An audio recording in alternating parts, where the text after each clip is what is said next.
Pharma king Divi's Murali గురించి కొంత తెలుసుకుందాం. పట్టుదలతో ఉన్నత శిఖరాలకు వెళ్ళారన్నమాట. ఆయన తెలుగు నేలపై అత్యంత సంపన్నుడు. దాదాపుగా 82,000 కోట్ల నికరాస్తులు ఉన్నాయి ఈయనకి. అది గవర్నమెంట్ రూల్స్ ప్రకారం గవర్నమెంట్కి ట్యాక్స్ కడుతూ. ఇప్పుడు దీని గురించి ఎలా చూస్తారంటే, జీవితంలో ఎదురయ్యే సవాళ్ళను చూసి కొందరు నీరుగారిపోతారు, మరికొందరు వాటిని తమ అభివృద్ధికి సోపానంగా మార్చుకుంటారు. దివీస్ ల్యాబొరేటరీ వ్యవస్థాపకులు ఎండి దివి మురళీకృష్ణ ప్రసాద్ రెండో కోవకు చెందినవారు. దాదాపు 82,000 కోట్ల నికరాస్తులతో భారత్ ఫార్మా రంగంలో దూసుకుపోతున్న ఈ ఫార్మా కింగ్ గురించి మనం తెలుసుకుందాం. డాక్టర్ దివి మురళీకృష్ణ ప్రసాద్ భారత్ ఫార్మా పరిశ్రమలో ముఖ్యంగా హైదరాబాద్ ఫార్మా రంగంలో ఈ పేరు తెలియని వారి ఉండరంటే అతిశయోక్తి కాదు. పట్టుదల, నిజాయితీతో పారిశ్రామిక రంగంలో శిఖరాగ్ర స్థానానికి ఎదిగిన కొద్దిమంది ఔత్సాహిక పారిశ్రామికవేత్తలో దివి మురళీ కృష్ణప్రసాద్ ఒకరు. కృష్ణా జిల్లాలోని ఒక మారుమూల గ్రామంలో 1951 మార్చి 15న ఒక పెద్ద కుటుంబంలో 13వ సంతానంగా జన్మించారన్నమాట దివీస్ మురళి గారు. అంటే 1951 మార్చి 15న ఒక పెద్ద కుటుంబంలోని 13వ సంతానం జన్మించారన్నమాట.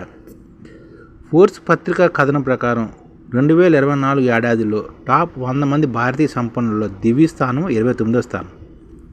ప్రస్తుతం దాదాపుగా 82,000 కోట్ల ఆస్తులతో తెలుగు రాష్ట్రాల్లో అత్యంత సంపన్నుగా ఎదిగిన దివి మురళీకృష్ణ ఎంతో మంది పారిశ్రామికవేత్తలకు స్ఫూర్తి.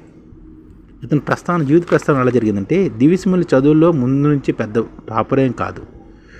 10th ఎలాగోలా గట్టెక్కిన Machilipatnam inter second year fail అయ్యారు. 10th అంటే చిన్నప్పుడు బాగా అంత చదువు మీద అంత టాపరేం కాదు. 10th ఎలాగోలా గట్టెక్కిన మచిలీపట్నంలో ఇంటర్ సెకండ్ ఇయర్లో ఫెయిల్ అయ్యారు. తర్వాత కష్టపడి ఇంటర్ పూర్తి చేసి కర్ణాటకలోని మణిపాల్ అకాడమీ ఆఫ్ హయ్యర్ ఎడ్యుకేషన్లో B.Pharmacy చేరారు. అక్కడ ఆయన చదువు పెద్దగా పుంజుకోలేదు. ఫస్ట్ ఇయర్ పూర్తి చేసేందుకు బాగా కష్టపడాల్సి వచ్చింది. చివరికి ఆ కోర్సు పూర్తయ్యేసరికి యూనివర్సిటీలోనే టాపర్గా గోల్డ్ మెడల్ సాధించాడు. తర్వాత అదే యూనివర్సిటీలో M.Pharmacy గోల్డ్ మెడల్తో పూర్తి చేశారు. M.Pharmacy పూర్తి చేశాక 1975లో హైదరాబాద్ వచ్చి వార్నర్ హిందుస్థాన్ అనే కంపెనీలో నెలకు 250 రూపాయలతో ట్రైనీగా కెరీర్ ప్రారంభించారు. 1975లో హైదరాబాద్లోని వార్నర్ హిందుస్థాన్ అనే కంపెనీలో 250 రూపాయల నెల జీతంతో ట్రైనీగా కెరీర్ ప్రారంభించిన దివీస్ మురళి ఈ రోజున 82,000 కోట్ల రూపాయలు ఆస్తిపరుడు. అప్పట్లోని కాకతీయ విశ్వవిద్యాలయం నుంచి ఫార్మాస్యూటికల్ సైన్స్లో PhD పట్టాన్ని అందుకున్నారన్నమాట ఆయన 1975లో ఆ ప్రాంతంలో.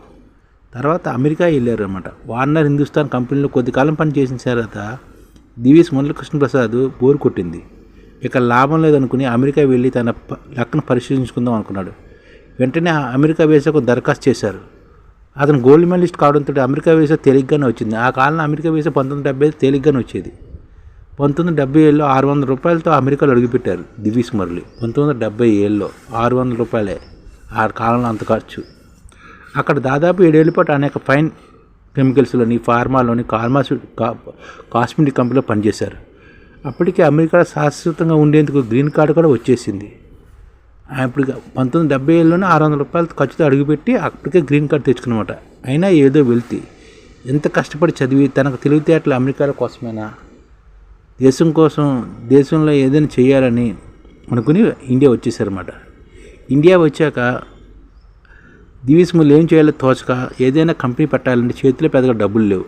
అప్పుడే డాక్టర్ రెడ్డిస్ ల్యాబొరేటరీ అధినేత డాక్టర్ అంజిరెడ్డితో కలిసి 1984లో కెమినా డ్రగ్ అనే ఫార్మా కంపెనీని కొనుగోలు చేసి దాన్ని బహుముఖంగా విస్తరించారు. ఇక్కడ సవాలు ఎదురైన పట్టుదలతో వాటిని అధిగమించారన్నమాట. అంజిరెడ్డితో కలిసి కెమినా డ్రగ్ కంపెనీని సక్సెస్ చేశాక 1990లో సొంతంగా 100 మంది ఉద్యోగులతో Divi's research centre private limited పేరుతో ప్రత్యేక కంపెనీని ఏర్పాటు చేశారన్నమాట 1990లో.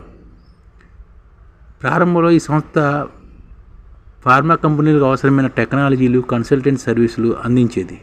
ఈ అనుభవంతో ఔషధ పరిశ్రమ కీలక ముడి పదార్థాలైన యాక్టివ్ ఫార్మా ఇంగ్రీడియంట్స్ అంటే కదా APIలు తయారీ కోసం 1994 నల్గొండ జిల్లాలోని చౌటుప్పల్ సమీపంలో దివీస్ ల్యాబొరేటరీస్ పేరుతో ప్రత్యేక ప్లాంట్ని ఏర్పాటు చేశారన్నమాట. చౌటుప్పల్ దగ్గర దివీస్ ల్యాబొరేటరీస్ ఏర్పాటు చేశారు 1994లో. ఫస్ట్ టైం కన్సల్టెంట్ సర్వీసులు ఇచ్చేసేది, ఆ తర్వాత ప్లాంట్ ఏర్పాటు చేశారు. ప్రపంచంలోని టాప్ 10 ఫార్మా కంపెనీల్లో 8 కంపెనీలు అవసరమైన ఫార్మా ఇంగ్రీడియంట్స్, యాక్టివ్ ఫార్మా ఇంగ్రీడియంట్స్ను ఈ కంపెనీ నుంచే కొనుగోలు చేస్తున్నాయి అనమాట. టాప్ 10 కంపెనీలు 8 కంపెనీలు ఇక్కడ నుంచే దిగుమతి చేసుకుంటున్నాయి. ఇప్పుడు ఈ కంపెనీ చౌటుప్పలతో పాటు విశాఖపట్నం సమీపంలోని చిప్పాడు వద్ద, కాకినాడ సమీపంలోని ఒంటిమామిడి గ్రామం వద్ద ఏపీఏ అంటే ఈ యాక్టివ్ ఫార్మా ఇంటిగ్రేటెడ్ ప్లాంట్స్ని ఏర్పాటు చేసింది. తుది ఔషధాల ఉత్పత్తికి అవసరమైన కీలక యాక్టివ్ ఫార్మా ఇంటిగ్రేట్స్ ఉత్పత్తిలో దివీస్ ల్యాబ్ ఇప్పుడు ప్రపంచంలోని పెద్ద కంపెనీ మార్కెట్ క్యాప్ కూడా 1,53,000 కోట్లు చేరింది. ఇందులో దాదాపు 40% ఒక్క సంవత్సరంలోనే పెరిగింది. ఈ విధంగా అప్పుడు 250 రూపాయలు జీతగాడు ఈ రోజుని 82,000 కోట్లకు ఆస్తిపరుడయ్యారు. ఈ ఛానల్ ముఖ్య ఉద్దేశం ఏంటంటే మన తెలుగు రాష్ట్రాల్లో 1 కోటి మందికి సంఘటిత రంగాల్లో ఏ విధంగా ఉద్యోగాలు ఇవ్వవచ్చు, కనీస నెల జీతం 30,000 వరకు ఏ విధంగా ఇవ్వవచ్చు, ఏ విధంగా చేస్తే ఉద్యోగాలు సృష్టించబడతాయో వివరిస్తూ ఈ ఛానల్ వీడియోలు వస్తాయి. అలాంటి వీడియోలు మీకు కావాలంటే మన ఐడిఎఫ్ భాస్కర్ ఛానల్ని సబ్స్క్రైబ్ చేసుకోండి. ఐడిఎఫ్ అంటే ఇండియన్ డెవలప్మెంట్ ఫోర్స్.